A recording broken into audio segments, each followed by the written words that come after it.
Tinuod ba nga duha ray paingnan sa atong mga kalag? Yes, langit ug impyerno ra gyud ang padulngan sa atong mga kalag. Ug mao nay teaching sa Catholic Church. Pero nganong naa may gitudlo nga purgatorio? Ang purgatory means state of purification. Gikan sa word nga purga means paghinlo. So unsa may purpose ana? Bago pa makasulod sa langit ang tawo, limpyuhan usa labaw na katong mga naay nahimong venial sin ug katong nakahimog mortal sin nga napasaylo na pero kinahanglan pang hinluan. Pasabot para ni siya sa mga katong napadulong na sa langit, katong mga saved na pero kailangan pa siya hinluan. For example, gusto kang musulod sa inyong balay pero nagkalapok pa man imong tiil so dili pa ka pwede diretso musulod. Sama sa langit, dili ka makasulod dayon kung naa pa kay buli nga wala pa nahinluan. Kay mabasa bay nato sa Revelation chapter 21 verse 27 nga walay hugaw or masking gamay nga hugaw makasulod sa langit. So unsay buhaton aron nga ikaw makasulod sa inyong balay?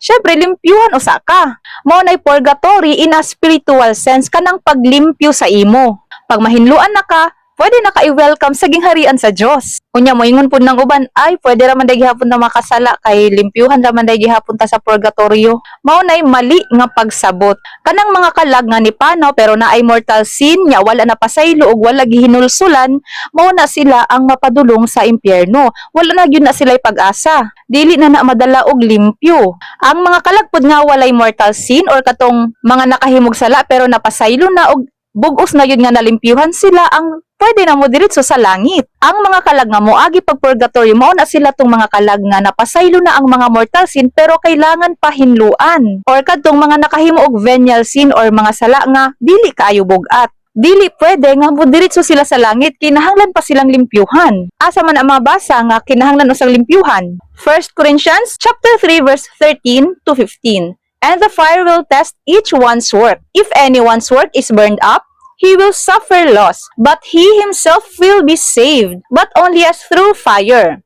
Mao ni ang paagi sa paglimpyo, pinaagi sa kalayo ug ang process sa paglimpyo naagi hapoy pag-antus. Pero maluwas gihapon sila, so dili ni sa impyerno kay ang naa sa impyerno wala nay pag-asa nga maluwas. Kaning mga naa sa purgatorio kanining mga kalag nga ginaampo namo kay aron ang ilang pag-antos dili na magdugay. Pinaagi sa among pagpangliyo po sa Dios aron nga dali lang ang pagpasaylo sa ila. Halimbawa ang imong ginikanan ni panaw na, unya ang paglimpyo sa ila sa purgatorio maabot og 10 years. O kung imo silang ginaampo, manghangyo ka sa Dios, mabawasan ang ilang paghulat, mahimo na lang 5 years.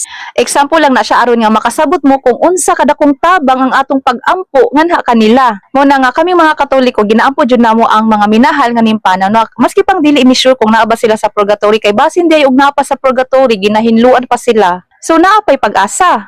Ang ilang pag-antos didto mas mapadali og dili magdugay ang ilang paghulat aron nga makasulod na sila sa gingharian sa Dios. Mabasa man nato na sa 2 Maccabees chapter 12 verse 44 to 46. He made atonement for the dead that they might be freed from their sin. It is a holy and wholesome thought to pray for the dead, that they may be loosed from their sins. Ang problema manggod, kulang ang inyong Biblia. Wala mo'y Maccabees nga libro kay gitanggal ni Martin Luther. Maong dili jud ninyo ni masabtan. Kay sa purgatorio gud mga igsuon, ang atong mga minahal nag-antos gihapon sa kasakit sa proseso sa paghinlo. Maong kinahanglan ng atong mga pag-ampo og sakripisyo para sa ila.